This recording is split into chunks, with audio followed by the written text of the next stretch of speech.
Chapter 15 Aragog Summer was creeping over the grounds around the castle. Sky and lake alike turned periwinkle blue, and flowers as large as cabbage burst into bloom in the greenhouses. But with no Hagrid visible from the castle windows, striding the grounds with Fang at his heels, the scene didn't look like right to Harry. No better, in fact, than the inside of the castle where things were so horribly wrong. Harry and Ron tried to visit Hermione, but visitors were now barred from entering the hospital wing. We're taking no more chances, Madame Pomfrey told them severely through a crack in the infirmary door. No, I'm sorry. There's every chance the attacker might come back and finish these people off. With Dumbledore gone, fear had spread as never before, so that the sun warming the castle walls outside seemed to stop at the maligned windows. There was barely a face to be seen in the school that didn't look worried and tense, and any laughter that rang through the corridors sounded shrill and unnatural and was quickly stifled. Harry constantly repeated Dumbledore's final words to himself. I will only truly have left this school when none here are loyal to me. Help will always be given at Hogwarts to those who ask for it. But what good were these words? Who exactly were they supposed to be asking for help when everyone was just as confused and scared as they were? Hagrid's hint about the spiders was far easier to understand. The trouble was, there didn't seem to be a single spider left in the castle to follow. Harry looked everywhere he went, helped, rather reluctantly, by Ron. They were hampered, of course, by the fact that they weren't allowed to wander off on their own, but had to move around the castle in a pack with the other Gryffindors. Most of their fellow students seemed glad that they were being shepherded from class to class by teachers, but Harry found it very irksome. One person, however, seemed to be thoroughly enjoying the atmosphere of terror and suspicion. Draco Malfoy was strutting around the school as though he had just been appointed head boy. Harry didn't realize that he was so pleased about until the potions lesson about 2 weeks later, after Dumbledore and Hagrid had left, when, sitting right behind Malfoy, Harry overheard him gloating to Crabbe and Goyle. I always thought Father might be the one who got rid of Dumbledore, he said, not troubling to keep his voice down. I told you he thinks Dumbledore is the worst headmaster the school ever had. Maybe we'll get a decent headmaster now, someone who won't want the Chamber of Secrets closed. McGonagall won't last long, she's only filling in. Snape swept past Harry, making no comment about Hermione's empty seat in Cauldron. Sir, said Malfoy loudly, sir, why don't you apply for the headmaster's job? Now, Malfoy, said Snape as though he couldn't suppress a thin-lipped smile. Professor Dumbledore has only been suspended by the governors. I dare say he'll be back with us soon enough. Yeah, right, said Malfoy, smirking. I expect you'll have Father's vote, sir, if you want to apply for the job. I'll tell Father you're the best teacher here, sir. Snape smirked as he swept around the dungeon, fortunately not spotting Seamus Finnegan, who was pretending to vomit into his cauldron. I'm quite surprised the Mudbloods haven't packed all their belongings by now, Malfoy went on. Bet you 5 galleons the next one dies. Pity it wasn't Granger. The bell rang at that moment, which was lucky. At Malfoy's last words, Ron had leapt off his stool, and in the scramble to collect bags and books, his attempts to reach Malfoy went unnoticed. Let me at him, Ron growled as Harry and Dean hung on to his arms. I don't care. I don't need my wand. I'm going to kill him with my bare hands. Hurry up. I got to take you all to herbology, barked Snake over the class's heads, and off they marched, with Harry, Ron, and Dean bringing up the rear, Ron still trying to get loose. It was only safe to let go of him when Snape had seen them out of the castle and they were making their ways across the vegetable patch towards the greenhouse. The herbology class was very subdued. There were now 2 missing from their number, Justin and Hermione. Professor Sprout set them all working on pruning the Abyssinian shrivel figs. Harry went to tip an armful of withered stalks onto the compost heap and found himself face to face with Ernie Macmillan. Ernie took a deep breath and said very formally, I just want to say, Harry, that I'm sorry I ever suspected you. I know you'd never attack Hermione Granger, and I apologize for all the stuff I said. We're all in the same boat now, and, well, he held out a pudgy hand, and Harry shook it. Ernie and his friend Hannah came to work at the same shrivel fig as Harry and Ron. That Draco Malfoy character, said Ernie, breaking off his dead twigs. He seems very pleased about all this, doesn't he? Do you know, I think he might be Slytherin's heir. That's very clever of you, said Ron, who didn't seem to have forgiven Ernie as readily as Harry. Do you think it's Malfoy, Harry? Ernie asked. No, said Harry, so firmly that Ernie and Hannah stared. A second later, Harry spotted something. Several large spiders were scuttling over the ground on the other side of the glass, moving in an unnaturally straight line as though taking the shortest route to a prearranged meeting. Harry hit Ron over the hand with his pruning shears. Ouch! What are you... Harry pointed out to the spiders, following their progress with his eyes screwed up against the sun. Oh, yeah, said Ron, trying and failing, looking pleased. But we can't follow them now. Ernie and Hannah were listening curiously. Harry's eyes narrowed as he focused on the spiders. If they pursued their fixed course, there could be no doubt about where they would end up. Looks like they're heading for the Forbidden Forest, and Ron looked even unhappier about that. At the end of the lesson, Professor Sprout escorted the class to their Defense Against Dark Arts lesson. Harry and Ron lagged behind the others so they could talk out of earshot. We'll have to use the invisibility cloak again, Harry told Ron. We can take Fang with us. He's used to going to the forest with Hagrid. He might be some help. Right, said Ron, who was twirling his wand nervously in his fingers. Aren't there supposed to be werewolves in the forest? He added as they took their usual places at the back of Lockhart's classroom. Preferring not to answer that question, Harry said, There are good things in there, too. The centaurs are all right, and the unicorns. Ron had never been into the Forbidden Forest before. Harry had entered it only once and had hoped to never do so again. Lockhart bounded into the room, and the class stared at him.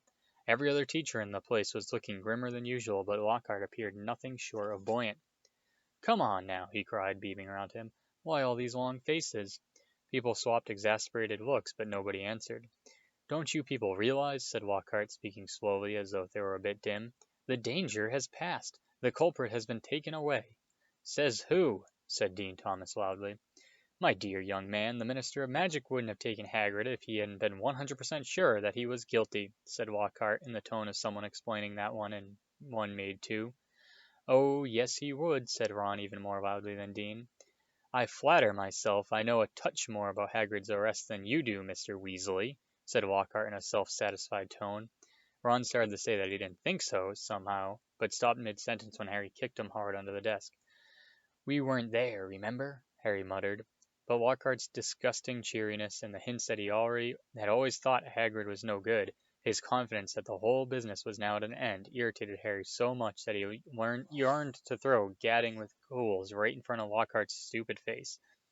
Instead, he contented himself with scrawling a note to Ron, Let's do it tonight. Ron read the message, swallowed hard, and looked sideways at the empty seat usually filled by Hermione. The sight seemed to stiffen his resolve, and he nodded. The Gryffindor common room was always very crowded these days because from 6 o'clock onward the Gryffindors had nowhere else to go. They had plenty to talk about, with the result that the common room often didn't empty past midnight. Harry went to get the invisibility cloak out of his trunk right after dinner and spent the evening sitting on it waiting for the room to clear. Fred and George challenged Harry and Ron to a few games of exploding snap, but Ginny sat watching them, very subdued in Hermione's usual chair.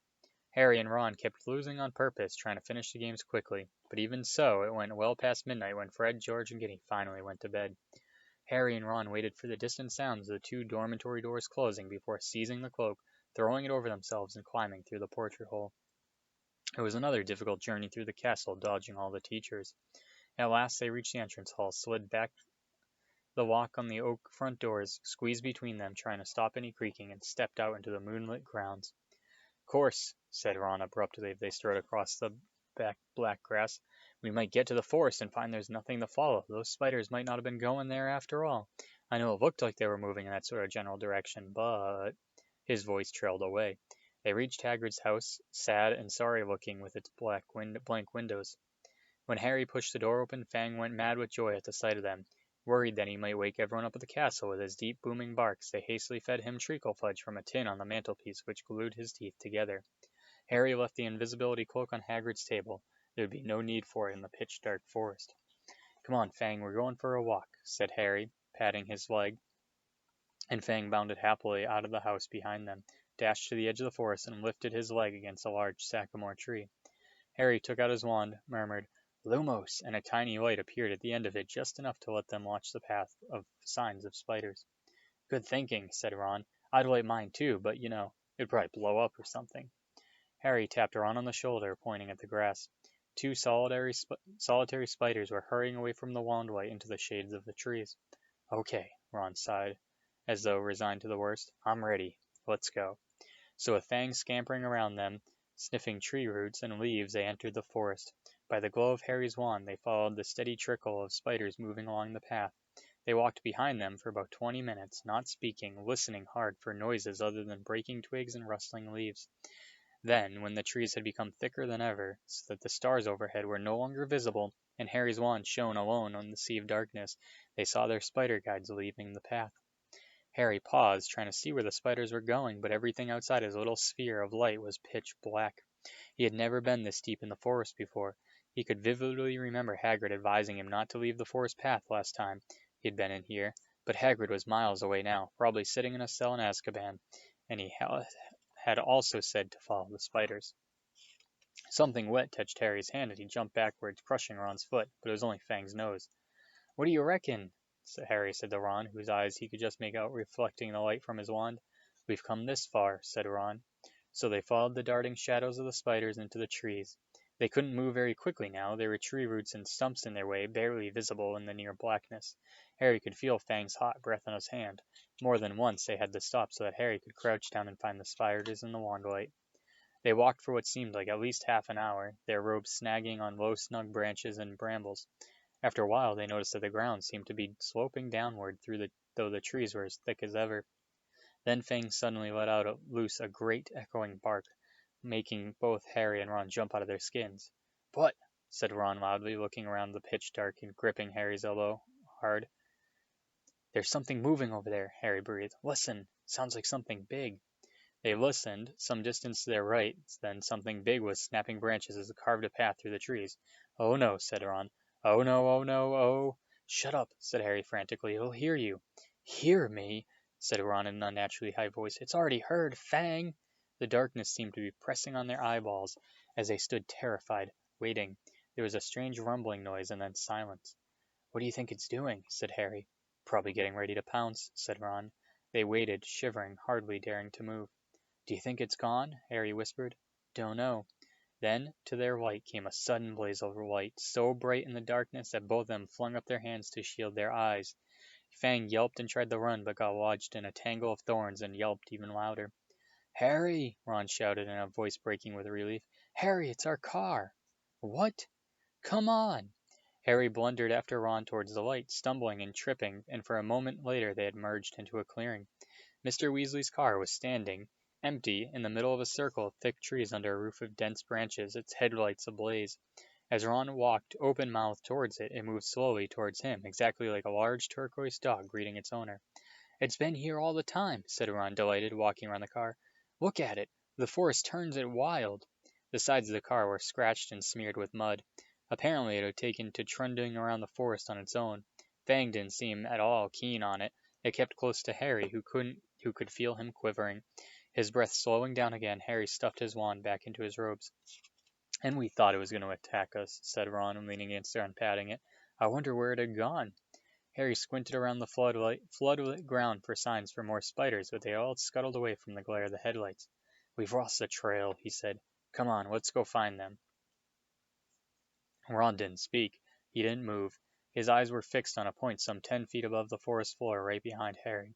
His face was livid with terror. Harry didn't even have time to turn around.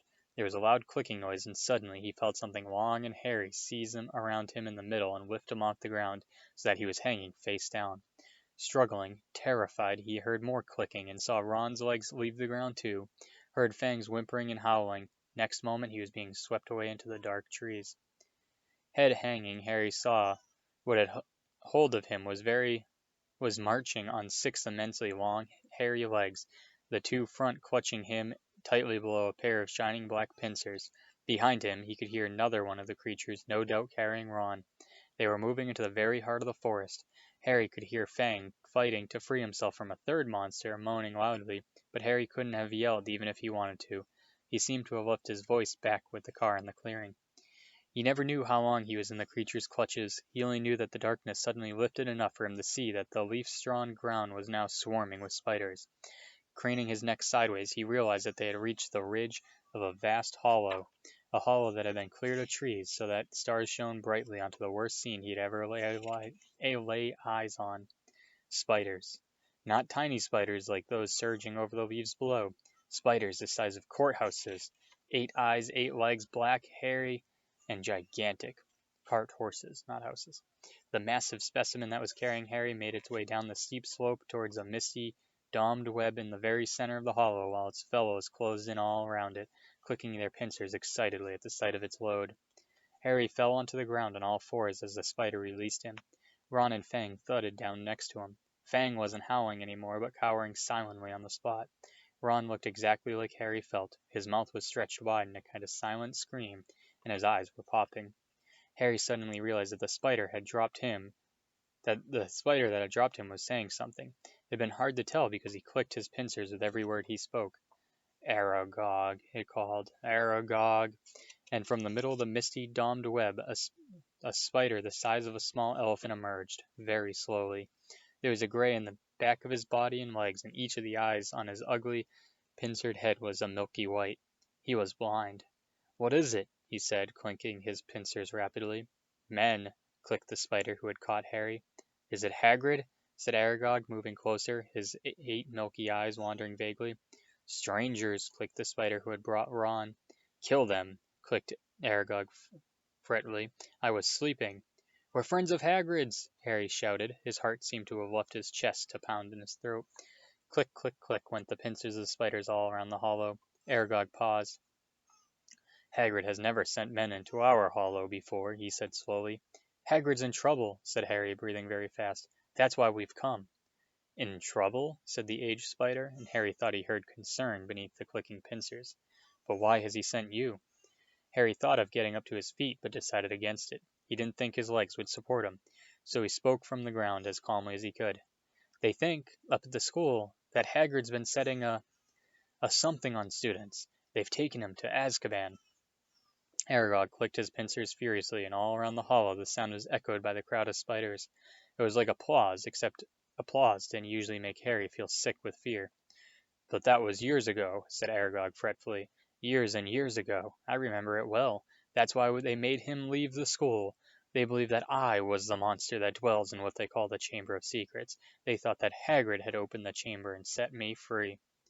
And you didn't come from the Chamber of Secrets? Said Harry, who could feel a cold sweat on his forehead. I, said Aragog, clicking angrily. I was not born in the castle. I come from a distant land. A traveler gave me to Hagrid when I was an egg. Hagrid was only a boy, but he cared for me, hidden in a cupboard in the castle, feeding me scraps from the table. Hagrid is my good friend and a good man. When I was discovered and blamed for the death of a girl, he protected me. I have lived here in the forest ever since, where Hagrid still visits me.